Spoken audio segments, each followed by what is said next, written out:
Vamos a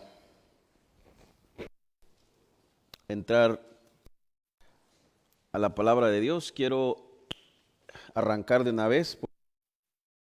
Es una sección que vamos a necesitar un poquito de tiempo, pero no nos vamos a pasar mucho, no se preocupe.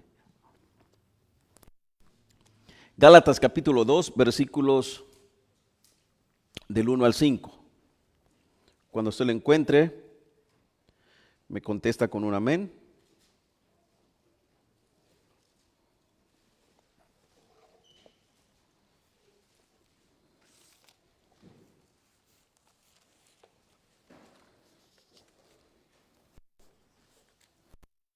Gálatas 2, del 1 al 5.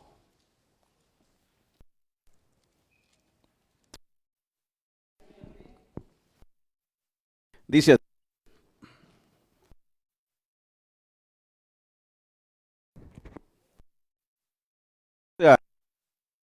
subí otra vez a Jerusalén, amigo a Tito,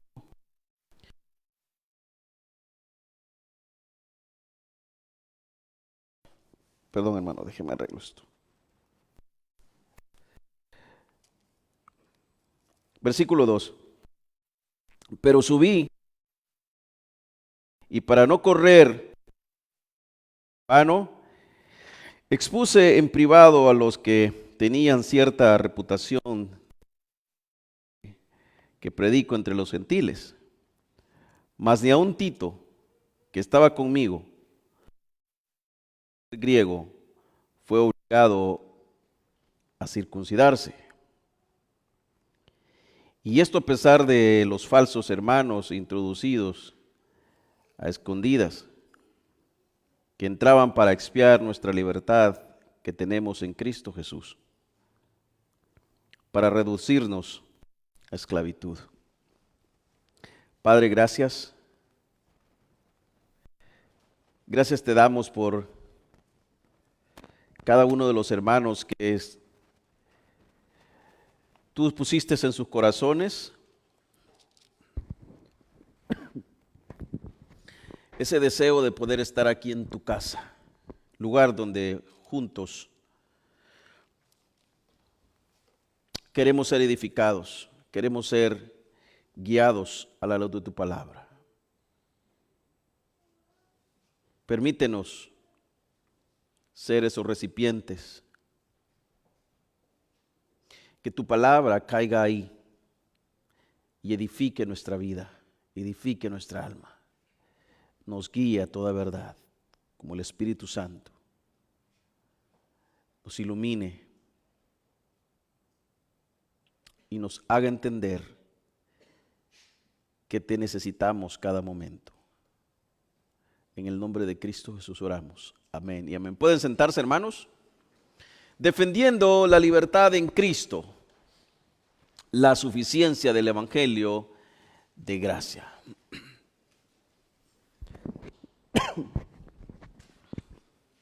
Pablo describe o escribe a los Gálatas en un momento donde la comunidad cristiana enfrentaba la necesidad o los desafíos internos sobre la inclusión de los gentiles y la necesidad de no adherirse a la ley mosaica, en particular a la circuncisión. Esto, hermanos, no era un debate cultural, sino más bien un debate teológico. Pues planteaba una tensión entre la gracia y la ley. La carta a los Gálatas, la carta que estamos estudiando, es una manifestación de la libertad cristiana, y no solamente una manifestación, sino que es una defensa de la suficiencia de Cristo para la salvación, o de la salvación, o en la salvación. Entonces lo que Pablo está haciendo aquí es dejando en evidencia lo suficiente que es Cristo para el hombre. Lo que Pablo está poniendo aquí es el plano que marca todas las circunstancias de lo que Cristo significa para la salvación o lo que Cristo es para la salvación. Entonces, el debate que ahora tiene aquí no es una cuestión cultural, como lo mira el otro lado del pueblo que está escuchando a Pablo. ¿Por qué no es un debate ¿por qué es un debate teológico más que cultural? Porque quiero empezar poniéndote en contexto lo que la circuncisión básicamente significa o representa. La práctica de la circuncisión para nosotros y para en este entonces la iglesia no es una obligación para los creyentes cristianos, debido básicamente a la enseñanza bíblica que establece la suficiencia de la obra única de Cristo para nuestra salvación, sin la necesidad de cumplir con las prácticas o ceremonias de la ley mosaica o de la ley que se le fue dada a Moisés. La Biblia aborda este tema en varios pasajes claves, especialmente en el Nuevo Testamento, donde explica cómo el Evangelio de la gracia ha venido a ser en Cristo Jesús nuestra satisfacción plena para con Dios. Y esta, que es Cristo Jesús, reemplaza los rituales. Cristo Jesús como la señal física de ahora nuestro corazón circuncidado. A continuación te explico algunos puntos importantes que aclaran esta cuestión. Primero, debemos entender que la circuncisión es la señal de un pacto en el Antiguo Testamento dado a Moisés. Número uno, la circuncisión como señal del pacto de la ley mosaica. En el Antiguo Testamento, la circuncisión fue establecida como una señal externa del pacto entre Dios y el pueblo de Israel o Israel. Yo quiero que usted me siga en esta línea que vamos a enseñar ahora. Dado por primera vez a Abraham y luego formalizado en la ley mosaica para todo varón judío. Lo encuentra usted en Génesis capítulo 17, versículos del 10 al 14. Este acto simbólico o simbolizaba la pertenencia específica del pueblo a quien Dios había escogido y a quien Dios le había dado ciertas reglas, conocido como la ley. Este acto simbolizaba la pertenencia al pueblo de Dios y la necesidad de una relación consagrada con Él. En el contexto de Israel, esta práctica distinguía a los israelitas de todo el resto de las naciones. Háblese de los gentiles. Esta era la señal, y si ellos lo obedecían, era una señal de obediencia al pacto de Dios. ¿Cómo lo encontramos en Génesis capítulo 17, versículo 10? Este es mi pacto, dice su palabra, que guardaréis entre vosotros, entre mí y vosotros, y tu descendencia después de ti. Será circuncidado todo varón de entre vosotros. La circuncisión del corazón, de hecho, en el Antiguo Testamento, en el Antiguo Pacto, ya lo tenemos. Incluso en el Antiguo Pacto, en el Antiguo Testamento, Dios, específicamente Dios, enfatizó que el acto externo de la circuncisión debía reflejar una realidad interna del corazón. Un corazón consagrado a Dios. Lo muestra Deuteronomio capítulo 10, versículo 16. Y el mismo Deuteronomio capítulo 30, versículo 6. Moisés habla de la circuncisión del corazón, que implica una vida entregada a Dios, caracterizada por, ojo al detalle, por la obediencia y amor genuino hacia ese Dios. Así que la circuncisión física era solamente una señal externa de lo que Dios realmente deseaba o lo que Dios hacía en el corazón, transformando una vida, transformando un corazón, y esta era la señal que distinguía al llamado pueblo de Dios. Mire lo que dice Deuteronomio 10:16. Circuncidad pues el prepucio de vuestro corazón y no endurezcáis más vuestra cerviz. Poniendo en contexto histórico de lo que la circuncisión significaba, la llegada de Cristo es básicamente o necesariamente y únicamente el cumplimiento de toda esta ley, de toda esta demanda. En el Nuevo Testamento, Cristo cumplió la ley mosaica, la ley, según nos dice Mateo 5:17, liberando a los creyentes de la obligación de observar o de obedecer sus mandamientos ceremoniales, incluyendo los ritos externos, como la circuncisión. Ahora, Pablo explica en Romanos capítulo 10, versículo 4, que Cristo es el fin de la ley, haciendo énfasis que Cristo en sí es el cumplimiento de la ley para justicia de todo aquel que cree. Y esto significa que la justicia y la aceptación ante Dios no depende de ritos externos, sino de la fe y la obra redentora de Cristo Jesús. Dicho esto, puedo también citar Romanos, el versículo que leímos, Romanos 10:4, donde dice, porque el fin de la ley es Cristo, para justicia a todo aquel que cree. En algunas versiones usted encontrará, porque el cumplimiento de la ley es Cristo, para justicia a todo aquel que cree. Entonces, la enseñanza de Pablo sobre la circuncisión y la nueva identidad en Cristo está enfocada en esto. Pablo ahora aborda directamente las circunstancias en varias de sus cartas, en todas las cartas del apóstol Pablo, en muchas de ellas, y específicamente la carta que ahora que estamos ocupándonos, que es Gálatas. Él se expone, se opone a la idea de que la circuncisión sea necesaria para los creyentes gentiles.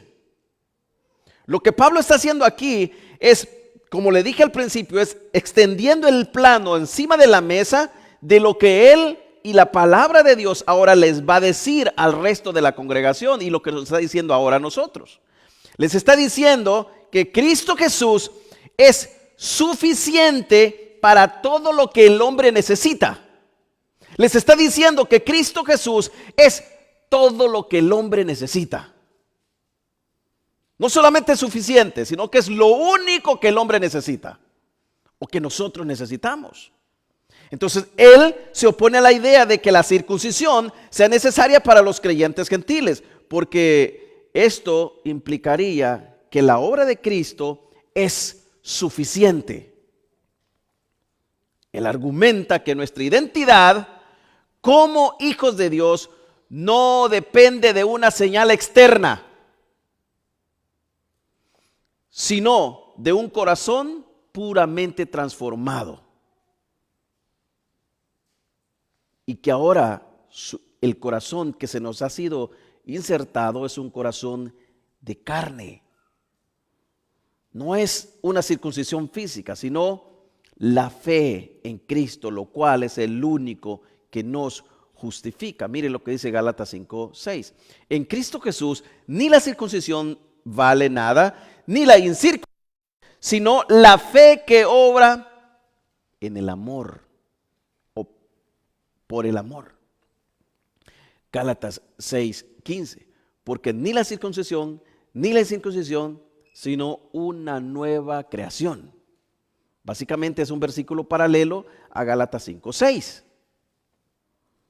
Pablo también explica en Colosenses capítulo 2, versículo 11 al 14, que los creyentes han experimentado una circuncisión espiritual hecha por Cristo, donde se despoja de la naturaleza pecaminosa en lugar de simplemente quitar una parte del cuerpo físico. Esto significa, iglesia, que la transformación en la vida del creyente ocurre a un nivel, como nosotros lo conocemos, espiritual y no carnal. Te hago una pregunta. ¿Cuántos de aquí nos dimos cuenta cuando Dios nos levantó o dio hálito de vida? Nadie, ¿verdad? Simplemente despertamos en su gracia, pero nunca supimos cuando se nos estaba llamando o cuando se nos levantó. Simplemente despertamos, gloriosamente despertamos en la gracia de Cristo Jesús. Es más, no lo buscábamos, no lo deseábamos, no lo queríamos, porque nos hicimos inútiles, nos dice Romanos. Mas sin embargo, sin que usted y yo pensáramos, sin que usted y yo lo buscáramos, Él interviene y nos levanta, resucitándonos de entre los muertos, porque dice su palabra, porque ustedes estaban muertos en vuestros delitos y en vuestros pecados. Entonces Él nos da vida juntamente con Él, nos da el hálito de vida nuevamente y nos levanta y respiramos en la gracia, despertamos en la gracia, y es hasta entonces que nos damos cuenta que Él nos ha salvado, que Él nos ha perdonado, que Él nos ha limpiado, y escuchamos su voz, escuchamos la voz del buen pastor y le seguimos, porque ahora sí tenemos el oído que escucha al buen pastor. Antes no podíamos. Lo que nos dice Colosenses, los versículos. Esto significa que la transformación de la vida del creyente, mientras ocurre, usted y yo no nos damos cuenta. Es un acto que Dios hace soberanamente de levantarnos, y nos damos cuenta cuando ya estamos levantados. Porque eso es lo que Dios hace, levantarnos y despertarnos en su gracia. Y es ahí donde comienza, de ese punto es donde comienza la nueva vida, porque ahora escuchamos la voz del pastor, vemos su palabra, la obedecemos, nos deleitamos, porque es así como Él funciona. En Colosenses 2:11, en Él también fuiste circuncidados con circuncisión no hecha a mano, al echar de vosotros el cuerpo pecaminoso carnal en la circuncisión de Cristo. Ahora, quiero seguir con esto. La unidad de judíos y gentiles en un solo pueblo de Dios. La circuncisión, yo quiero que me siga con esto. La circuncisión es la ley mosaica.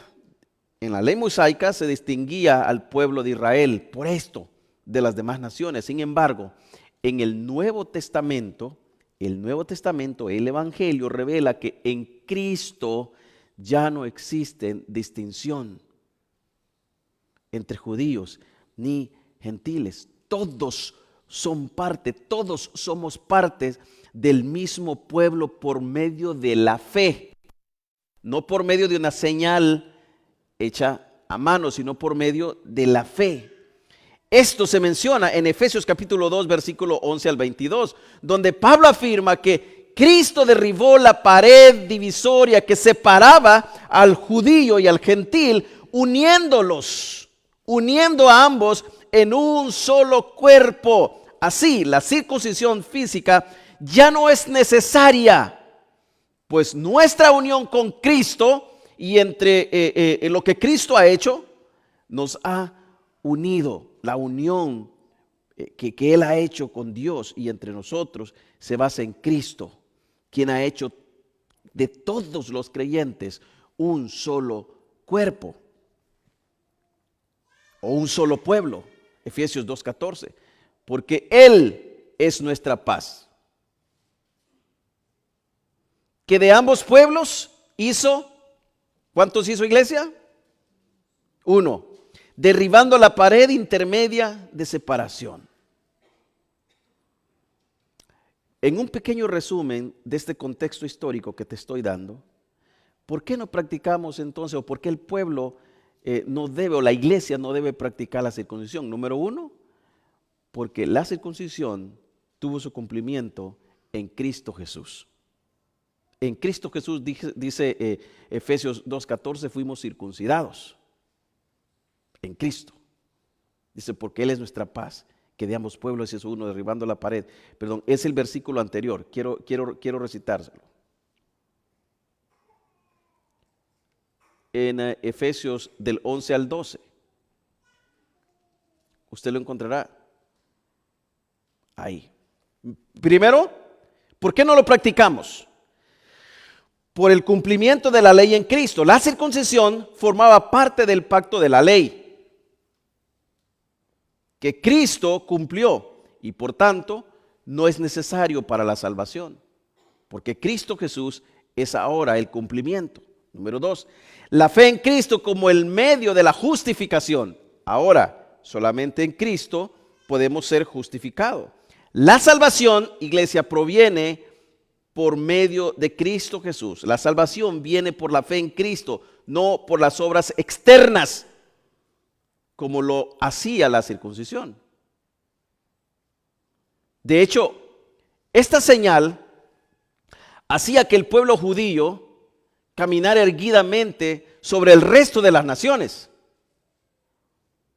Hasta el día de hoy, y es una tristeza, y lo voy a decir de esta forma, es una tristeza porque inclusive hasta el día de hoy tenemos personas en las iglesias diciendo, pero pastor, es que ellos son el pueblo de Dios. Ellos son bendecidos porque son el pueblo de Dios y usted no es el pueblo de Dios. Pastor, pero es que, hermanos, dice la palabra de Dios que porque Él es nuestra paz, que de ambos pueblos hizo uno. No hay uno superior ni uno menor. De ambos pueblos hizo uno, derribando la pared intermedia que les separaba. Es decir, tanto judíos que se arrepienten como gentiles que se arrepienten forman el mismo cuerpo que glorifican al único Dios, cuya cabeza, Cristo Jesús, es Cristo Jesús, y la iglesia que somos los que estamos aquí, tenemos un mismo Dios, somos un solo pueblo. Por esa razón, la fe en Cristo como medio de justificación o la salvación viene por la fe en Cristo, no por obras externas como lo hacían ellos. Luego después, unidad en Cristo. En Cristo, la distinción entre judíos y gentiles ha sido abolida o ha sido cumplida. Porque Él vino a cumplir las demandas,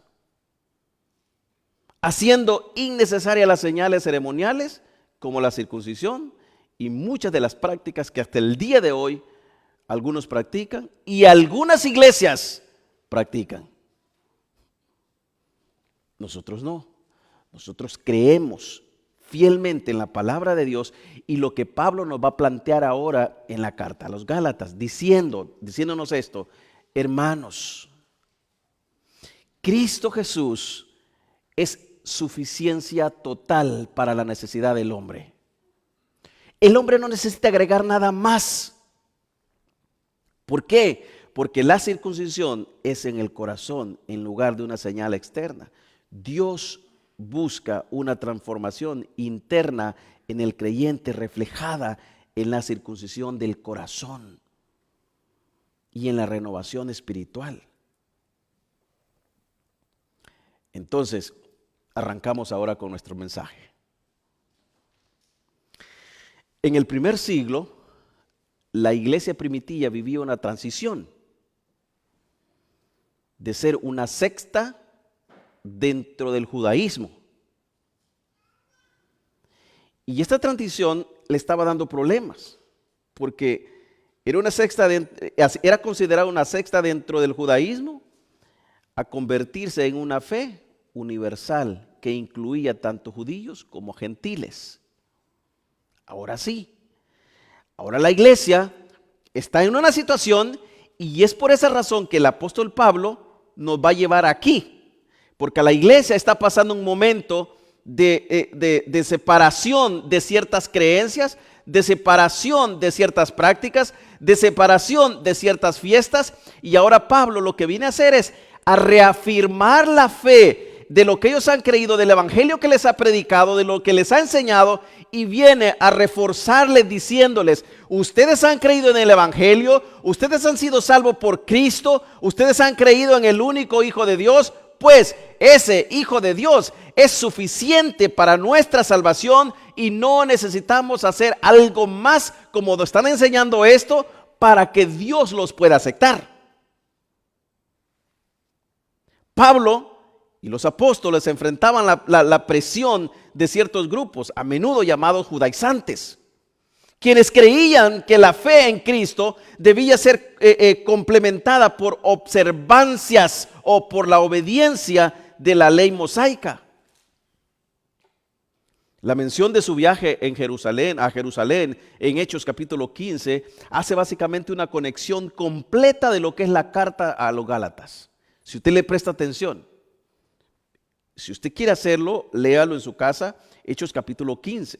Conecta esta defensa del evangelio de la gracia con el concilio de Jerusalén, donde los líderes de la iglesia, incluyendo Pedro, acordaron no imponer la circuncisión a los creyentes gentiles. Y esto específicamente usted lo va a encontrar en Hechos capítulo 15, versículos 16 al 11. También lo encuentra en Gálatas, que los versículos que estamos leyendo. Entonces, Gálatas capítulo 2, del versículo 1 al 5, Pablo relata este contexto y su postura, y contrasta que la libertad en Cristo no puede ser restringida por mandamientos externos o imposiciones culturales, que era como se había convertido la circuncisión y muchas de las fiestas que en aquel entonces se celebraban. Una cultura. Y como cultura hay que hacerlo. Ya no era tanto aquel deseo de que Dios los aceptara, sino más bien era una costumbre que se practicaba, por lo cual debían hacerlo porque era así. En alguna ocasión, por esa razón, en alguna ocasión se les dijo a los principales escribas y los fariseos y todos estos intérpretes de la ley: ustedes mismos, ustedes le ponen lo que ni ustedes mismos son capaces de llevar. Una cultura, algo que debían hacer y que se les imponía, un líder les imponía. Entonces Pablo le está diciendo: no es así. Entonces Pablo, en los versículos del 1 al 5, va a hacer este relato y va a presentar su postura. La importancia, entonces, aquí viene lo que es la importancia de la revelación divina, versículo 1 y 2. Pablo, iglesia, sube a Jerusalén, dice, conforme a una revelación, Gálatas 2:2. Este acto es un acto de obediencia a la dirección o a la directriz divina que afirma que su ministerio está basado en la revelación de Dios y no en la voluntad humana. No en un deseo que el pueblo o que los principales líderes desean sobre él, sino en una revelación divina, en un mandamiento divino, en el cual él ahora va a obedecer primeramente a Dios antes que a los hombres. De hecho, en cierta ocasión, en una de las cartas, Pablo también les dice: algunos buscan la aprobación por medio de escritos. Dice: yo no busco eso, nosotros no buscamos eso. Lo que nosotros hablamos o lo enseñamos porque el mismo Dios nos lo reveló, nos lo mostró, y ese es el maravilloso evangelio que les venimos a predicar. En Gálatas capítulo 1, versículo 12 dice, pues no lo recibí ni lo aprendí de hombre alguno. Ojo al detalle. Porque en el contexto histórico que les he mencionado atrás, decíamos que la iglesia estaba pasando una transición de ser una secta entre los judíos a tener la fe universal como iglesia, a formarse como la iglesia de Dios, como la iglesia que Cristo Jesús había salvado, ha perdonado. Se está desprendiendo totalmente, se está desligando totalmente de las creencias, se está desligando totalmente de la cultura y se está formando, ahora sí, bajo la palabra de Dios. Y Pablo lo explica de esta forma: lo que nosotros vamos a enseñar, lo que nosotros hemos aprendido y lo que yo he aprendido, pues no lo recibí ni lo aprendí de hombre alguno. Haciendo énfasis a lo que hemos dicho, lo que les hemos enseñado y lo que yo he aprendido no es una cultura, no es una costumbre, no es algo que todo mundo practique y que por ende yo voy a practicar. No, lo que yo les he enseñado, lo que yo les voy a enseñar, lo recibí directamente de Dios, sino por revelación de Jesucristo. Hechos versículo 15 del capítulo 9. La elección de Pablo como apóstol fue también revelada por Cristo mismo, confirmando su autoridad.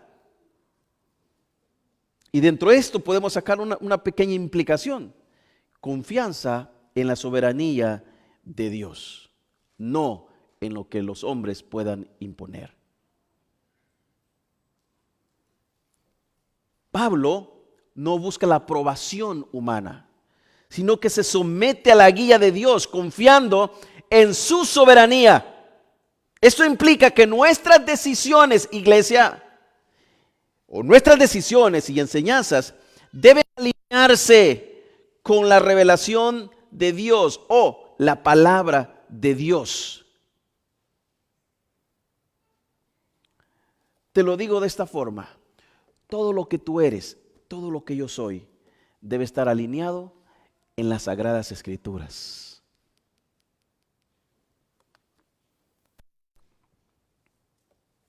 Si no es así, estamos caminando o estamos siguiendo un hecho humanista. Segunda de Timoteo, capítulo 3, versículo 16 al 17. Esto implica que nuestras decisiones y enseñanzas deben de aplicarse a la palabra de Dios. 2. Aplicarse a la palabra de Dios nos lleva a resistir o a la resistencia a las presiones externas. No sé cuántos están aquí o que se nos están visitando que saben perfectamente lo que la palabra de Dios enseña. Y por temor a la presión externa religiosa, tienen miedo seguir lo que la palabra dice. Es lo que Pablo te está enseñando aquí. Es lo que Pablo nos está enseñando. La revelación de Dios le permite a Pablo resistir la presión de los judaizantes, que deseaban de todo corazón imponer la circuncisión a los creyentes gentiles. Al igual que él, hermanos, tú y yo debemos permanecer fieles a lo que Dios ha revelado, incluso frente a presiones que quieran cambiar, distorsionar la esencia del evangelio. Y aunque esto implique pérdida de muchas amistades o simpatizantes, no te van a volver a invitar, pero tú sigue lo que la palabra de Dios te ha enseñado que sigas. Porque si tú eres consciente del evangelio, si yo soy consciente del evangelio, de lo que se me ha mostrado, Yo tengo la responsabilidad de mostrar el evangelio o cuidar la pureza del evangelio.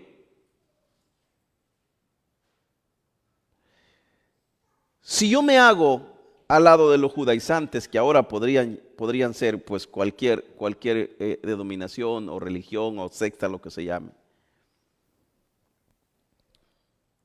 sería como el soldado cobarde que empuñó su arma, pero al llegar a la guerra huyó y dejó al resto de sus compañeros en la batalla. No corras donde todos corren. Mira al blanco que es Cristo, porque esa es la verdad. Aplica la palabra a tu vida. Ámala, atesórala. Entonces, la defensa de la libertad cristiana es eso. De hecho, nos va a hablar el versículo 3. Pablo menciona que ni aun Tito, que estaba conmigo, siendo griego. Pablo, básicamente lo que estaba diciendo era aquí, miren, ni aun Tito que estaba conmigo, siendo un gentil, ¿verdad? Ni aun Tito. Dice, fue obligado a circuncidarse, Gálatas 2:3.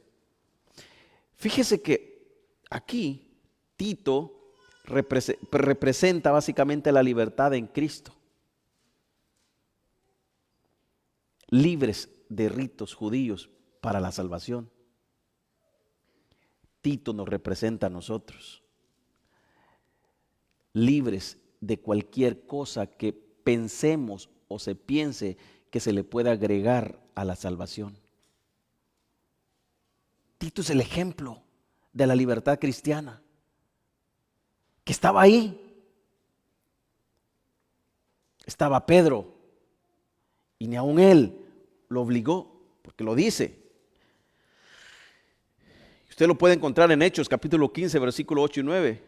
Pedro declara en el concilio de Jerusalén que Dios no hizo diferencia alguna entre ellos y nosotros, haciendo énfasis a gentiles y ellos que eran judíos,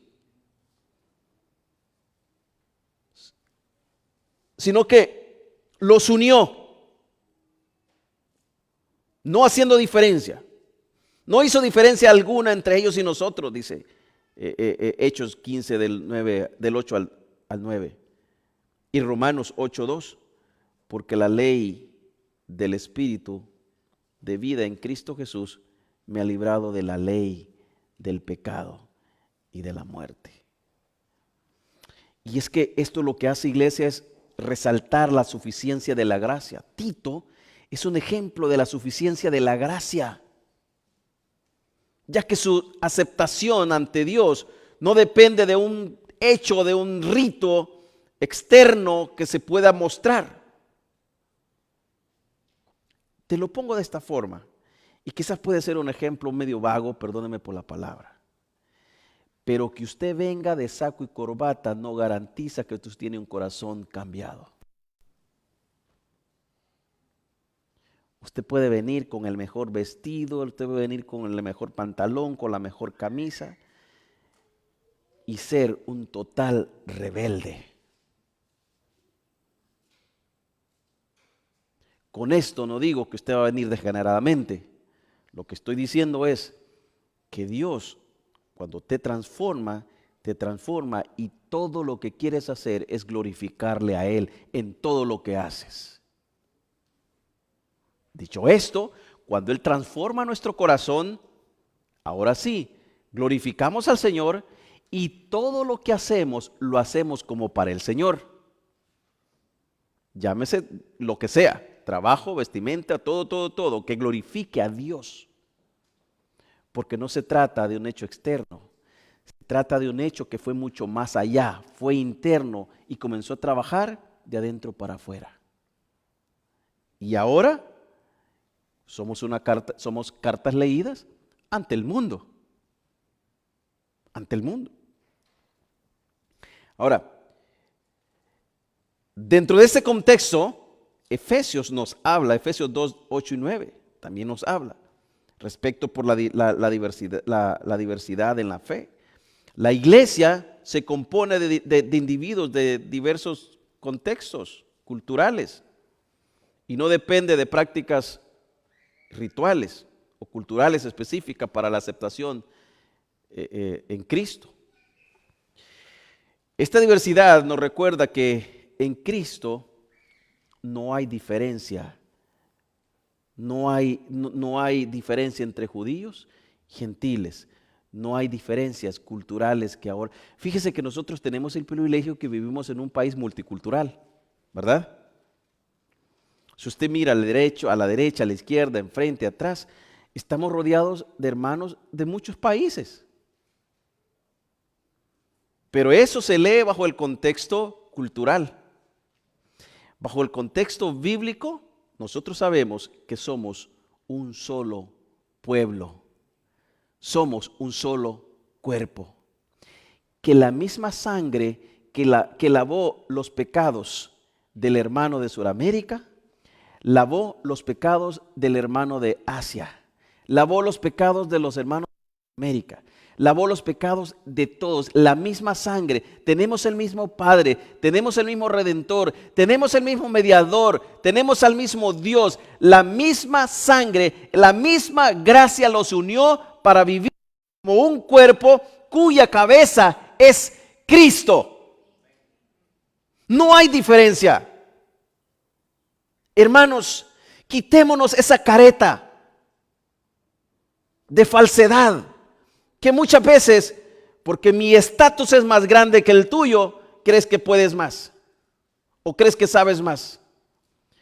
Cuando tú te sientas de esa manera, solo déjame recordarte que del mismo polvo Dios nos formó a todos. Del mismo polvo. Es más, te lo digo de esta forma. El día que tú te quieras sentir mejor que tu hermano, recuérdate que tú eres barro. Tú eres barro. Así es que no eres gran cosa. Eres polvo. Entonces Pablo, ahora, más adelante en el versículo 4, Pablo describe a los falsos hermanos que se infiltraron para expiar nuestra libertad que tenemos en Cristo Jesús. Esos hermanos también existen en nuestras iglesias. Están ahí mirando hasta con lupa a ver en qué se equivoca el otro hermano. Mira lo que hizo. Mira cómo vino. Mira cómo habla. Entonces Pablo los describe como los falsos hermanos que se infiltraban para expiar nuestra libertad que tenemos en Cristo Jesús. Y esos falsos hermanos, ¿saben cómo los tenemos hoy? Es que mira, si no levantan la mano derecha, esa alabanza no la recibe Dios.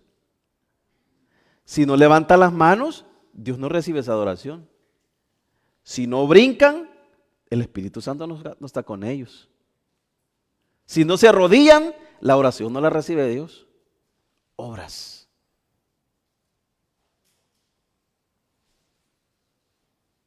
Y dice Pablo, no. Lo que Cristo ha hecho es más grande que cualquier obra que nosotros pretendamos hacer. Lo que Cristo ha hecho en nuestros corazones, hermanos, no es estrujar el corazón, no, es sacar el corazón e insertar un corazón nuevo, el cual nos hace que ahora nuestra boca, nuestros labios puedan decir, Abba Padre, porque Él nos dio el privilegio de hacerlo. Es un privilegio que nos da, no es algo que se gana, es un privilegio, es un regalo de Dios. Que usted y yo hoy podamos venir, hermanos, que usted y yo siendo pecadores, impedernidos, que ahora podamos venir y presentarnos ante el Dios Santo, ante el Dios poderoso, y que le podamos decir, Abba Padre, eres mi Señor, eres mi Salvador. Hermanos, ese es un privilegio enorme, es un privilegio grande que ahora nosotros tenemos y que muchos todavía no han entendido la magnitud de este privilegio. Se ha normalizado el lenguaje cristocéntrico de decir, yo soy cristiano y tengo las bendiciones espirituales. Se ha normalizado. Hemos perdido la sensibilidad de lo que significa ser hijo de Dios. Hemos perdido la sensibilidad de lo que significa que Cristo sea suficiente para nuestras vidas. Y creemos que es tan simple como parece. Y no lo es. Es que usted y yo estemos aquí, que usted esté sentado ahí, hermanos, es un privilegio que usted debería gozarse, adorar al Señor y repetir las palabras que decía el salmista, entrar por esas puertas con acción de gracia, con la alabanza. Exalten el nombre y que mencionar lo que el mismo salmista decía: lámpara es a mis pies tu palabras y lumbrera a mi camino. Yo me alegré con los que decían, a la casa de Jehová iremos. Hermanos, en verdad tenemos ese corazón agradecido, creyendo que Cristo Jesús es más que suficiente para nosotros. O simplemente venimos cargados, o venimos porque realmente tenemos que venir y no tengo nada más que hacer. Porque la novela que estaba mirando la dan de lunes a viernes y no la dan el fin de semana. Por eso tengo que venir. O las películas que ya me las vi todas las películas de Netflix ya las vi. Por eso viene. Bueno, si es así, yo le invito a que le ore al Señor y que le diga al Señor: Señor, pon en mí ese deseo, pon en mí ese querer como el hacer según tu buena voluntad. No es pecado, hermanos. Es más, ese también es obra del Espíritu Santo. ¿Sabe cómo lo decía el siervo de Dios? Renueva en mí, pon en mí un corazón limpio y renuévame. Devuélveme el gozo de la salvación. Devuélvemelo. Pídale al Señor. Búsquelo. Colosenses 2, 16 y 17. Pablo advierte sobre aquellos que imponen reglas y rituales, recordando que son sombra de lo que ha de venir. Segunda de Pedro 2:1. Pedro también advierte sobre los falsos maestros que se introducirán encubiertamente en la iglesia, mostrando un corazón de piedad, mostrando un corazón pero que sus corazones son tenebrosos. Entonces, la iglesia debe mantenerse alerta y discernir las enseñanzas que distorsionan el evangelio.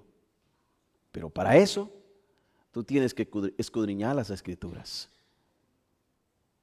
Escudriñad las escrituras porque a vosotros os parece que en ella tenéis vida.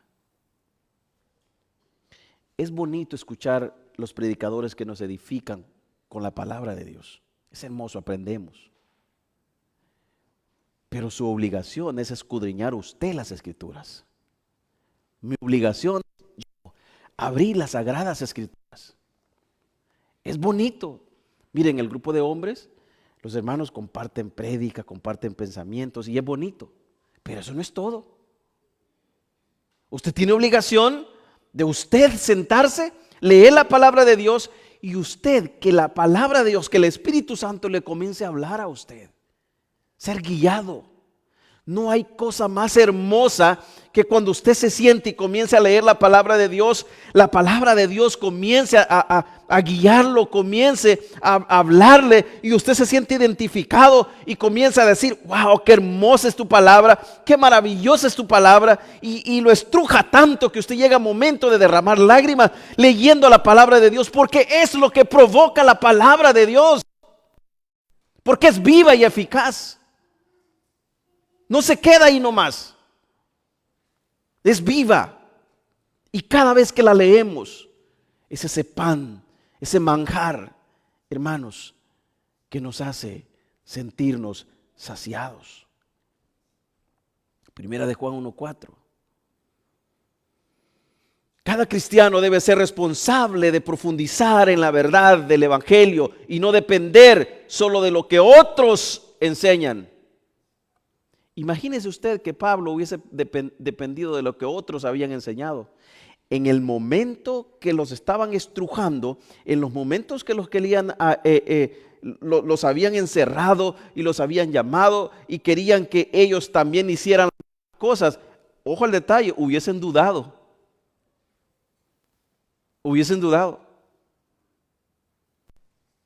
Pero como la verdad se le había sido revelado a él directamente, él estaba tan seguro, pero tan seguro, que decía después: no me avergüenzo del evangelio, porque es poder de Dios.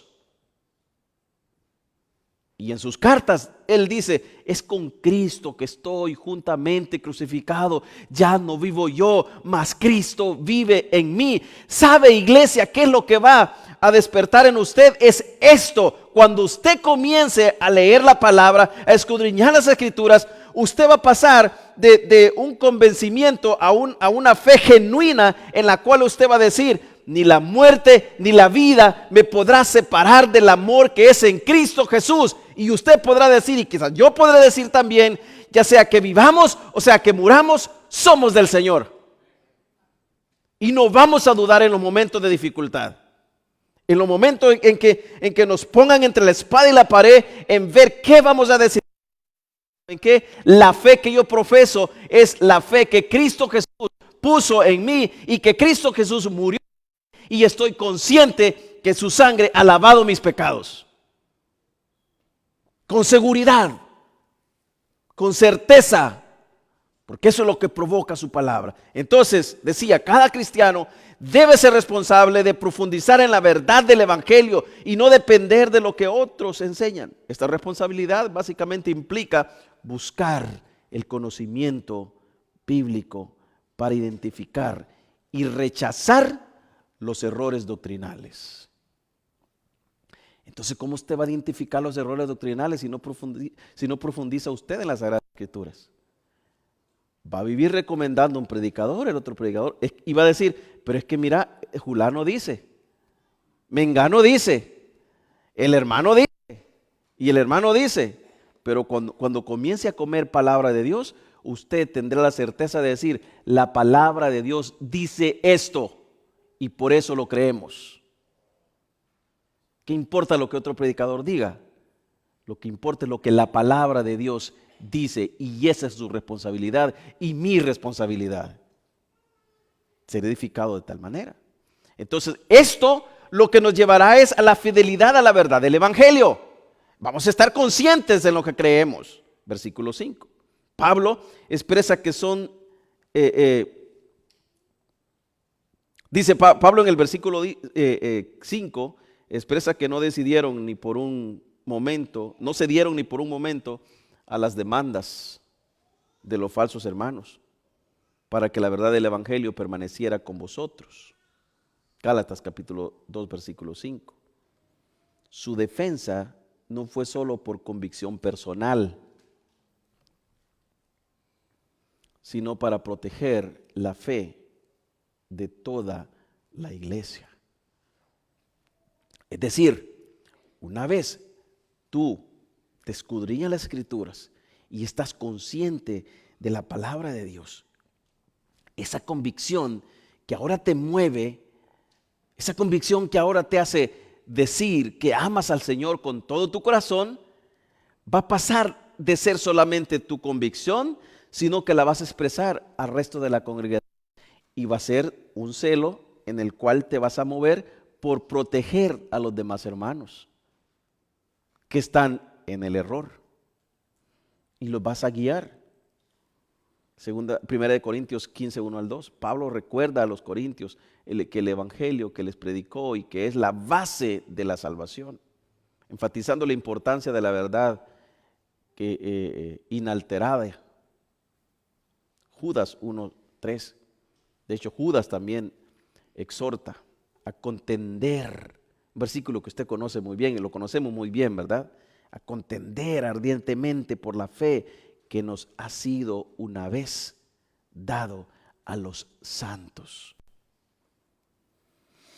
Iglesia, La firmeza de Pablo muestra que el evangelio no puede ser negociado ni comprometido. Implica que, como creyentes, debemos estar preparados para defender la pureza del evangelio, ya que su mensaje es inmutable y suficiente, 2 Corintios 11:4. Entonces esto nos lleva a una preservación del evangelio para las futuras generaciones. La fidelidad de Pablo garantiza que el evangelio puro llegará a todas las generaciones. Mi deseo es que mis hijos crezcan escuchando el evangelio expuesto fielmente. Yo creo que es el deseo de todos los padres que están aquí, ¿verdad? ¿O no es ese su deseo? ¿Acaso a usted le gustaría que sus hijos estén escuchando herejías y cosas que no? Nuestro deseo es que nuestros hijos escuchen el evangelio puro. Pero ¿qué estoy haciendo yo para ello? ¿Yo qué estoy haciendo? Sí, mi deseo es que mis hijos escuchen sana doctrina, pero usted está creyendo un montón de cosas, hermano. Y usted pone a Maldonado allá en su casa.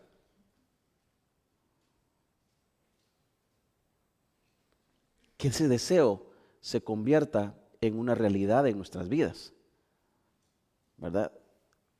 Que transforma los corazones. La fidelidad de Pablo garantiza que el evangelio puro llegará a todas las generaciones. Esto implica que hoy debemos ser guardianes de la fe, enseñando y transmitiendo el evangelio en su pureza a quienes vendrán después de nosotros. Hay en el ámbito americano, hermanos, es triste, porque existen las iglesias de primera generación y hoy en día la iglesia de primera generación se está terminando. Se está terminando. Sus jóvenes no están. Y están quedando unos cuantos hermanos por allá, solo hacer memoria de cuántos eran muchos, de cuando eran muchos. ¿Sabe por qué?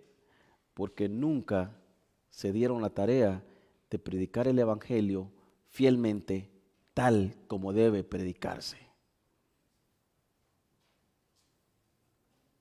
Nunca se dieron la tarea de enseñarle al joven el evangelio. Se dieron la tarea de entretener al joven. Y cuando tú entretienes al joven, tienes que hacer todo el tiempo cosas para entretener al joven. Y cuando se te acabe el recurso, se van a aburrir y se van a ir. Pero si tú enseñas la palabra de Dios, dice su palabra que ella es la misma ayer, hoy y siempre. Es más, y a los padres nos dice, instruye al niño en su camino para que cuando éste sea viejo, su iglesia aquí, es más, todos los que estamos aquí y los muchos que faltan, que por alguna razón no llegaron, no están aquí para ser entretenidos. Estamos aquí para ser edificados con la palabra de Dios. Que la palabra de Dios nos hable. Y termino con esto. La defensa de Pablo en Gálatas capítulo 2, versículo del 1 al 5, es una defensa de la libertad en Cristo. Y básicamente es la centralidad de la gracia. Este pasaje, iglesia, nos llama a vivir en la libertad del evangelio, guardándonos de cualquier enseñanza que pretenda añadir condiciones a la gracia de Dios, o cualquier cosa que limite la obra completa de Cristo Jesús. Debemos ser conscientes que debemos predicar el evangelio fielmente. Entonces, por esa razón, el apóstol Pablo hace mención a la circuncisión en los primeros versículos. Porque Él les está diciendo, esto no es cuestión de señales meramente humanas o carnales, es lo que Cristo Jesús ha hecho en nuestros corazones, que nos ha dado de su gracia, nos ha salvado, nos ha perdonado. Es por gracia que su iglesia ha sido salva. Y nada más. Bueno, terminamos diciendo que al final esto no es por obras para que nadie se gloríe, sino por la gracia derramada de Cristo Jesús y mostrada en la cruz del Calvario. Vamos a orar. Gracias por tu amor y fidelidad. Gracias por tu palabra. Aquellos hermanos que por motivos de salud no pudieron estar. Tú conoces sus corazones. Tú los conoces. Pedimos, Dios del cielo,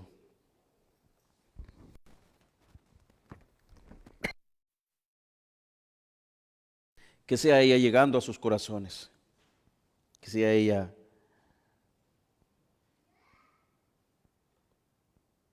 guiándolos,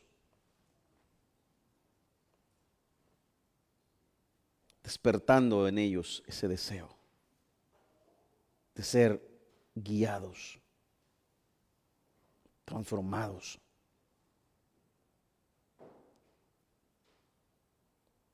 Bendito eres, Señor. Bendito eres.